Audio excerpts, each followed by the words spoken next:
Bon, l'Algérie accusait le Maroc de...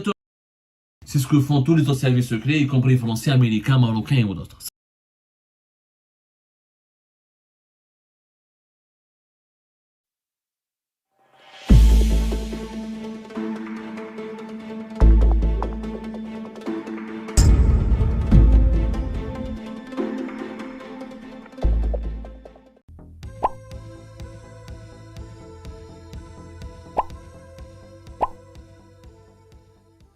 السلام عليكم متابعي قناة أخبار الساعة.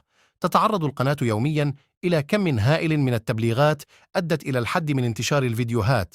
المرجو منكم دعم قناتكم التي تعنى أولا وآخرا بالدفاع عن المغرب وتنوير الرأي العام بكل ما يتعلق به بخطوات بسيطة هي كالآتي: تسجيل الإعجاب بالفيديو، الاشتراك في القناة، وتفعيل التنبيهات، ثم التعليق على الفيديو، وشكرا. affilié à Al-Qaïda. Ayed Aghali, c'est un personnage très connu dans le nord du Mali, c'est un chef tergui, comme on a expliqué dans la première partie au départ, il avait des idées séparatistes politiques, il était dans le mouvement populaire pour la libération de l'Azawad, les années 90, ensuite le mouvement populaire de l'Azawad. À partir de la fin des années 90, خلف الإرهاب, خلف التيوريزم, la tendance salafiste djihadiste, un JSPC algérien, qui est l'enfant de la JIA à la fin des années 90. En bas, il a créé son propre mouvement en 2012, lorsqu'il y avait la fameuse chute du régime Kadhafi, les armes ont beaucoup circulé, beaucoup d'armes, les réservoirs de l'armée libyenne ont été pillés, volés, et les trafiquants d'armes ont commencé à inonder la région, les pays africains et les pays méditerranéens par les armes libyennes. Il a créé Ansar ad-Din. Ansar ad-Din qui devient à partir de 2017 une alliance de plusieurs groupes armés affiliés à Al-Qaïda. Le mouchkil ya jama'a, c'est lui qui cause problème entre le Mali et l'Algérie. L'Algérie, depuis 2017-2018, a toujours été accusée de soutenir Ayed Aghali. C'est des accusations, d'ailleurs vous pouvez les retrouver, le quotidien Le Monde, Jeune Afrique, la presse française, quotidiennement, s'appuyant sur des sources de sécurité françaises, parlent de Ayed Aghali. D'ailleurs Emmanuel Macron lui-même, quand il est venu à Alger la première fois en 2017 en tant que président de la République, quand il a rencontré le 6 décembre 2017 Ahmed Gaïd Saleh, on raconte qu'il se serait énervé, ou il aurait parlé de Gaïd Saleh, il se serait énervé avec lui à propos de Ayed Aghali.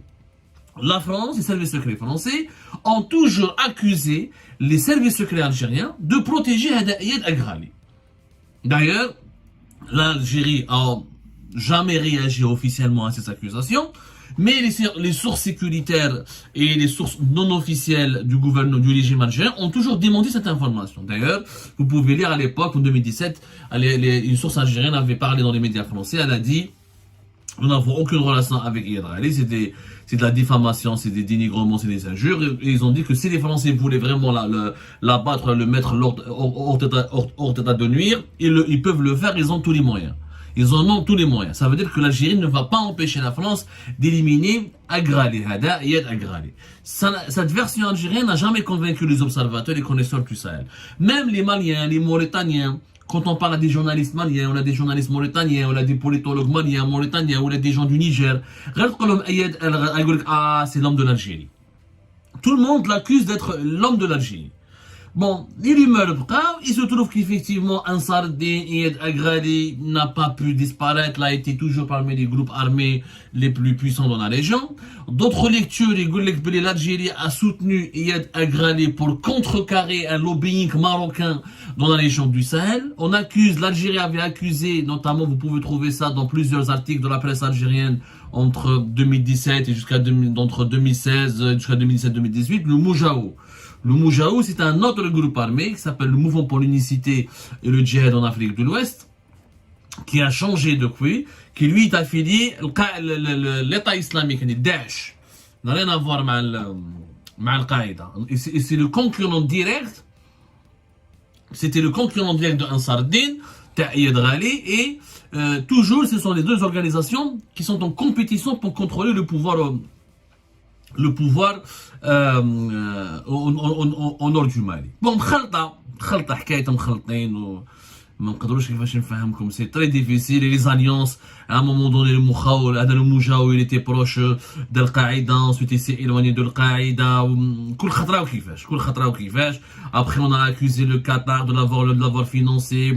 Non, le Qatar finalement a donné l'argent à Saladin. Le Sahel c'est un puzzle très explosif. Très explosif. Et les jeux de pouvoir, etc., changent en permanence. Bon, l'Algérie accusait le Maroc d'armer le Moujaou et le Maroc accusait l'Algérie de soutenir l'insalubrité. Donc, la situation arrive. Sauf que depuis le coup d'État au Mali en 2020-2021 et depuis le soutien dans l'implication de la Russie auprès des militaires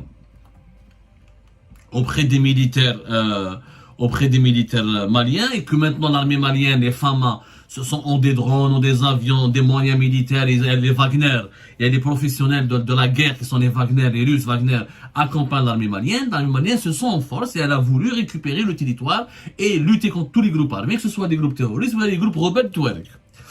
Le mouchké, c'est qu'en février 2023, il s'est passé un événement dangereux.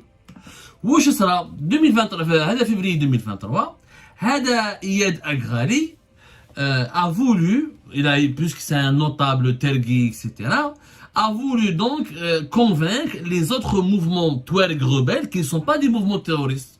C'est-à-dire qu'ils ne sont pas affiliés à l'idéologie terroriste radicale, ils ne veulent pas fonder la charia ou la République islamique. Eux, ils voulaient défendre l'indépendance du pays Touareg, de l'Azawad. Il les a convaincus pour faire une alliance. Pour lutter contre les militaires maliens et pour lutter contre l'État islamique au Grand Sahara, qui lui il est affilié à Daesh. Et donc il y a eu des connexions. L'Algérie, qui était traditionnellement le médiateur, voulait jouer le rôle du gendarme, elle a échoué parce que la Russie lui a volé la vedette. Là, il faut dire la vérité, nous avons été trompés par les Russes. Nos dirigeants ont d'abord aidé les Russes à se déployer dans la région 2020-2021 pour contrecarrer l'influence de la France, mais une fois que le régime algérien s'est réconcilié avec Paris, il a découvert que la Russie a profité de l'Algérie pour s'implanter au Mali. Maintenant, les Russes n'ont plus besoin des Algériens. Ils sont suffisamment bien implantés, tous les militaires maliens sont avec eux, une grande partie de la population malienne est avec la Russie, il y a des manifestations régulièrement pro-russes, et aujourd'hui, la Russie est en train de pousser les Maliens à s'attaquer aux intérêts de l'Algérie. Maintenant, qu'est-ce que c'est que l'intérêt de l'Algérie?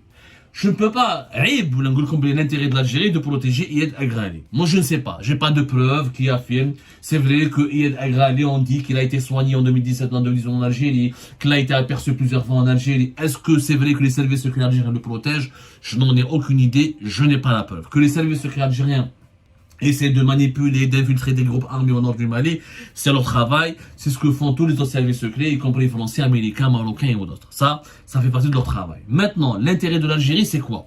C'est qu'il n'y ait pas de guerre à ses frontières. Et ça, c'est légitime. L'Algérie, son problème, c'est qu'elle veut demander au président malien Assimi Goïta, au président de l'autorité de transition malienne Assimi Goïta, qui est l'allié des Russes et qui est le premier patron de l'armée malienne, elle voulait le convaincre, le persuader d'arrêter de faire la guerre au nord. L'Algérie, ça ne l'arrange pas qu'il y ait la guerre au nord, parce que la guerre au nord va pousser les populations touareg de fuir la région, de se réfugier en Algérie, et les groupes terroristes armés, s'ils sont vaincus, ils seront obligés de se redéployer en Algérie et en Libye pour se réarmer et pour riposter. L'Algérie va être impliquée dans ce conflit, et c'est sa sécurité nationale qui est touchée. Et ça, c'est l'argument de l'Algérie, il est vrai. Il est totalement vrai, il est légitime. L'Algérie, déjà nous avons un problème avec le Maroc, déjà nous avons un problème pour sécuriser nos frontières avec la Libye, il faudra un effort immense. L'accord de paix d'Alger permettait à l'Algérie d'être soulagée et de se protéger contre les menaces qui proviendraient du nord du Mali.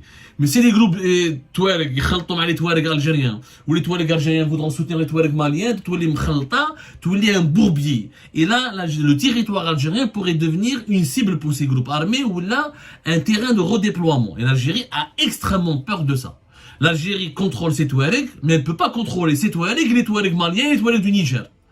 Surtout les Touareg maliens qui sont hyper armés. Il y a une dizaine de mouvements armés. La coordination de l'Azawad, il y a une dizaine de mouvements d'armés. Chacun a des chefs, chacun a son propre général.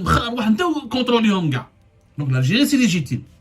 Mais du point de vue malien, on accuse l'Algérie de vouloir abriter Donc l'Algérie est accusée par les autorités maliennes de ne pas livrer Iyad Agrali et d'abriter les bases de Iyad Agrali et les bases du mouvement des groupes armés d'Al-Azawad qui veulent s'allier avec Iyad Agrali. Et c'est ça la crise là. Donc, ce qu'il faut faire, c'est que l'Algérie doit absolument prendre ses distances par rapport à Iyad Agrali. Si elle peut l'arrêter, l'interpeller, le neutraliser, ça serait bien. D'autres observateurs disent que ce serait jamais possible parce que Iyad Agrali, c'est vrai que c'est un terroriste, mais il joue un rôle stabilisateur. Il a joué un rôle important dans les médiations, dans le dialogue, pour la libération des otages. C'est quelqu'un qui compte, il est dans la région. C'est un terroriste, mais c'est quelqu'un qui a de l'influence. L'Algérie, elle est partisane d'une négociation avec lui. Elle n'est pas d'accord avec sa neutralisation. L'Algérie veut un processus de réconciliation, comme il a été fait en Algérie, les années 80, dans la décennie noire. C'est que les groupes armés, que ce soit terroristes ou non terroristes, ils négocient avec le pouvoir malien, ils hattent les armes, ou ils bénéficient de certains avantages politiques pour amener la paix. L'Algérie n'est pas d'accord. L'Algérie pense que si on élimine Iyad Agrali, ses partisans vont s'énerver, ses tribus, ses Touaregs vont le remplacer par un autre chef et la guerre va se prolonger. En fait, l'Algérie, ce qu'elle n'arrive pas à faire, elle veut jouer le rôle du gendarme, mais elle n'a plus les capacités de jouer le rôle du gendarme. Parce que pour jouer le rôle du gendarme, il faut avoir une armée capable d'intervenir, il faut avoir des services secrets très efficaces, il faut avoir des bonnes alliances avec les politiciens du Niger et du Mali, etc., et de très bonnes relations. Il faut avoir de l'argent à investir, parce que c'est la paix, sans développement, il n'y a pas de paix. Les Touaregs, quand ils vont plus faire la guerre, quand les terroristes s'alimentent, quel est le carburant du terrorisme dans le nord du Mali? C'est la sécheresse, c'est la famine, c'est la disette, c'est la pauvreté, l'extrême précarité. Donc l'Algérie, si elle veut imposer son rôle de gendarme, elle doit investir, elle doit avoir des services de sécurité très puissants, une armée très puissante, et elle doit convaincre les dirigeants maliens que sa feuille de route est la plus efficace. Or, les dirigeants maliens, mais je vous dis, la feuille de route de l'Algérie c'est plus la plus efficace. Les Maliens, donc, alors, les Russes, donc, c'est les Russes qui ont fait un bébé dans le dos, qui ont poignardé l'Algérie dans le dos. Parce qu'ils disent aux Maliens, allez-y, on vous finance, on va reconquérir tout le territoire, on va tout contrôler et on va éliminer tous les groupes. Pourquoi? Parce qu'il y a des ressources minières dans le nord du Mali, y compris des ressources pétrolières que les Russes veulent s'accaparer, ils veulent les posséder. Mais ça, on laissera cet éclairage pour une autre vidéo, une autre émission, puis je ferai encore plus les dessous très complexes de ce puzzle géopolitique au nord du Mali et à la frontière algérienne.